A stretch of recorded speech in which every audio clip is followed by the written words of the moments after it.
Takže čaute ľudia, dneska sa vám hlasím znova z Japonska. Dnes sa deje jedna veľmi zaujímavá vec a to je, že sa odohráva dnes veľmi zaujímavý koncert tu v Tokiu, v aréne Budokan, ktorá je veľmi známa aréna tým, že tam hrali aj Beatles, tým, že tam hrali aj Beatles a dnes je tam koncert známeho repera Yuki Chiba. Tak práve sa tam chystám. Kamarát mi bavil lístok, lebo bolo pre mňa nemožné si to vybaviť sama proste. Takže teraz tam idem a uvidíme, či ma tam pustia, potom vám nahrám. Ak tam už budem, idem akurát na metro, tak pozrite si to. Čaute!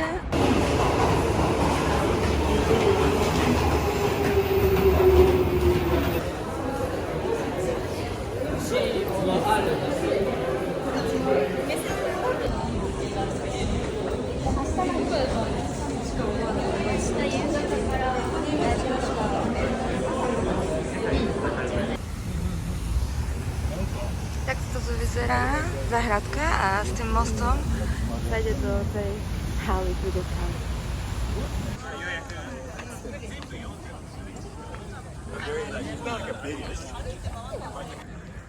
Tak a tak sa tu vchádza, ty vole, na koncert cez takú obrovskú bránu. Ty vole, čtieve. Mega.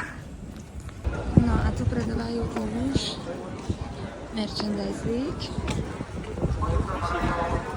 A tam idú ľudia. Neviem, čo sa deje.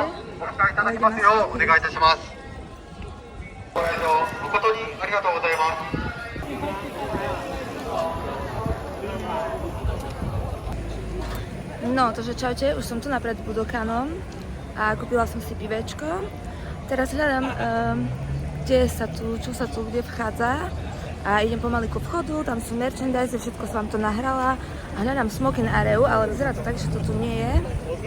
Tak tým pádom už idem asi dnu.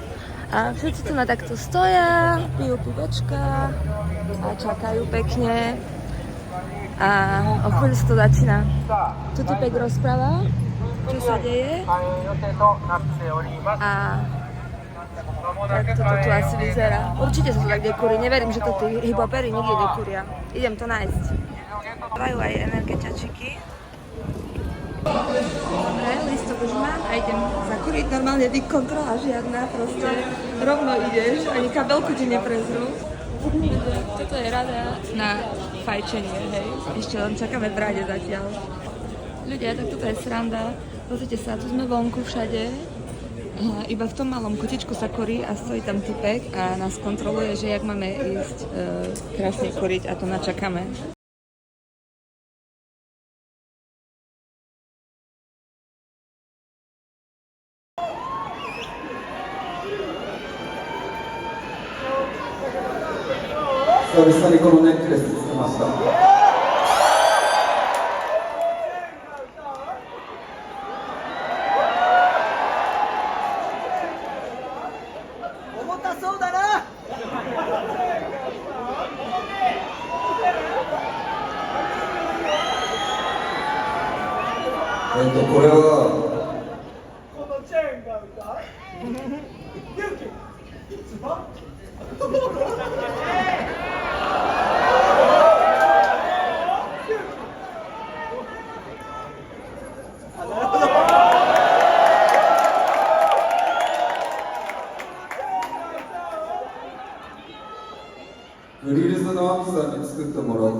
Prekvapko, som tu.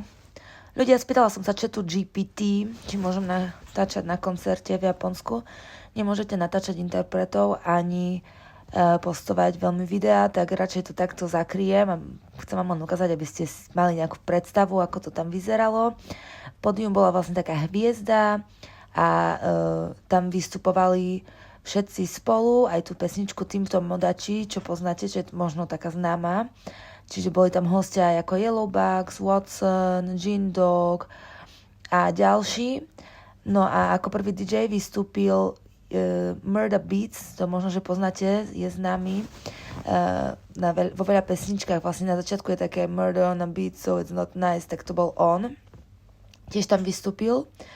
Tu na už ide Young Coco. Takto vychádzali tí umelci na týmto modači zo strán.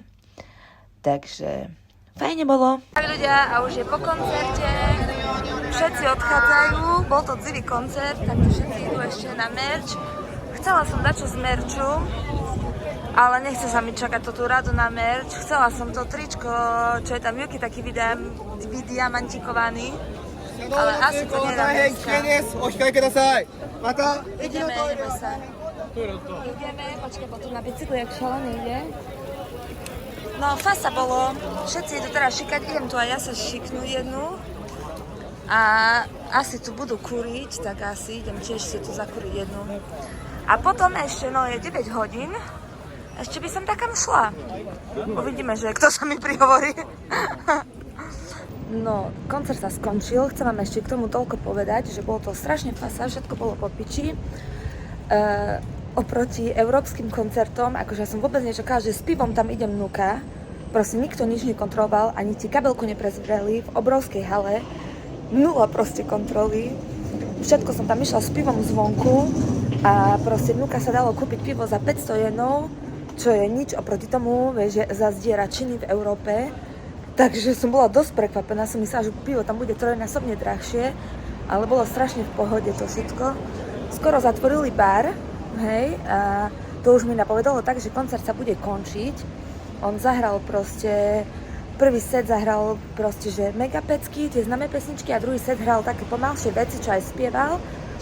No a čakali sme ešte prídavok, skončilo sa to dosť skoro, o 9 sa to skončilo, 9 dačo. Si hovorím, že bude ešte prídavok, no a vedľa mňa typci, že už nič.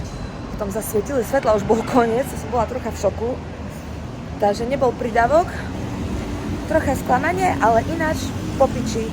Najlepší koncert 2025, mega hala, mega venue, mega setup, zvuk bol tiež fasa, čiže myšte.